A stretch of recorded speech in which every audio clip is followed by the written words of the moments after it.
let's talk about some news that's happening in the world of college football. And so for that, we bring in our college football insider, Matt Zenitz, to give us the latest and all the headlines. And Matt, this was breaking just minutes ago. It sounds like Georgia Tech will be without their quarterback, Haynes King. So what are you hearing on this front?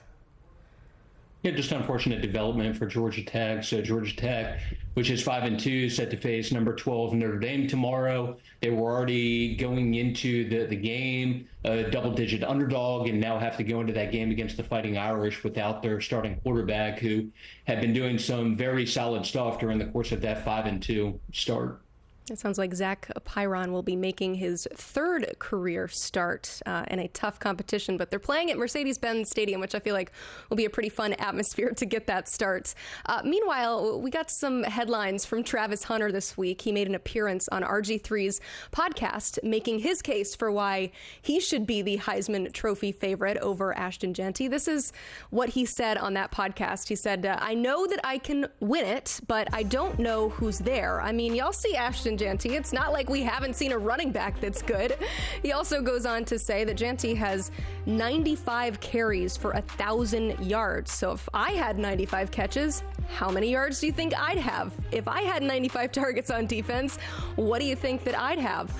I'm not going to ask you your opinion on this necessarily. I know we've been talking about this all week long, but you spoke with some coaches. What are people within the industry telling you about that quote? Well, first of all, the presentation of not only that, but some of the comments he made after that could have been better.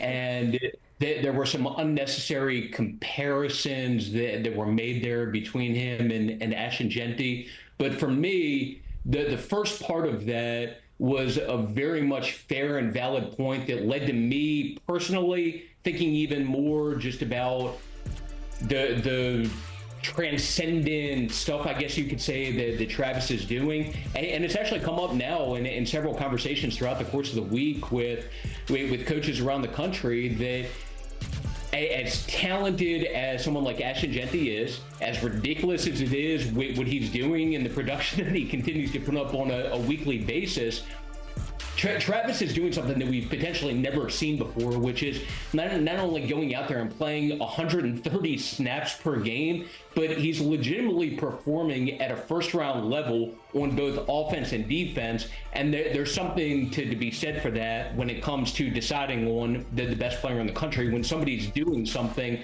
to a level that, again, we've maybe never seen before.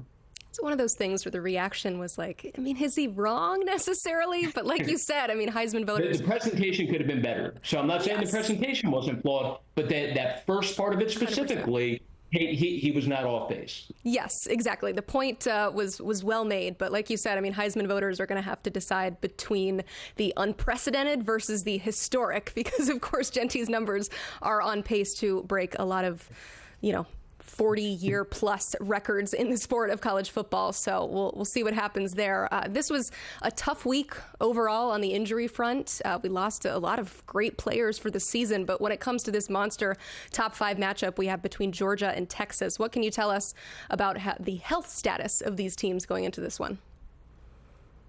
I'll start with some good news for Texas. Isaiah Bond, star receiver for Texas, status for him had been up in the air, questionable, and it continues to trend in a direction where the expectation at this point is that Isaiah will be available against Georgia, which is great for Quinn Ewers, great for Texas heading into that matchup against a talented Georgia team and a very talented Georgia defense.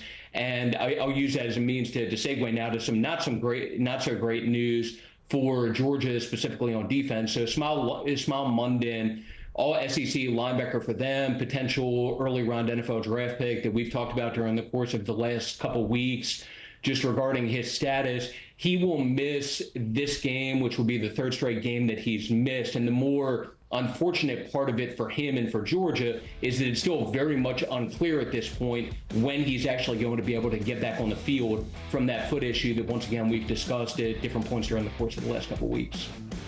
Also, hearing Uga will not make the trip to Austin. He is healthy, though. He's safe. He's just a little young, and this is a tough trip for him. But wanted to add that very important note there, too. Also, we're having a quarterback change at UCF. Former Miami quarterback Ja'Carri Brown will get the start over KJ Jefferson, who has been starting for most of the year. What are you hearing on that front?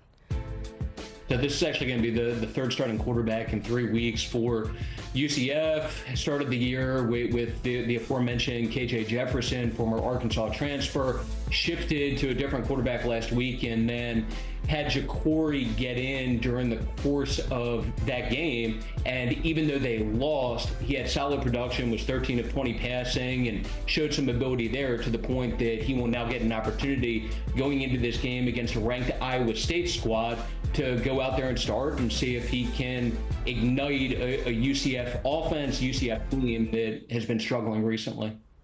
Awesome. Matt Zenitz, thank you so much for bringing us the latest news. We do appreciate it.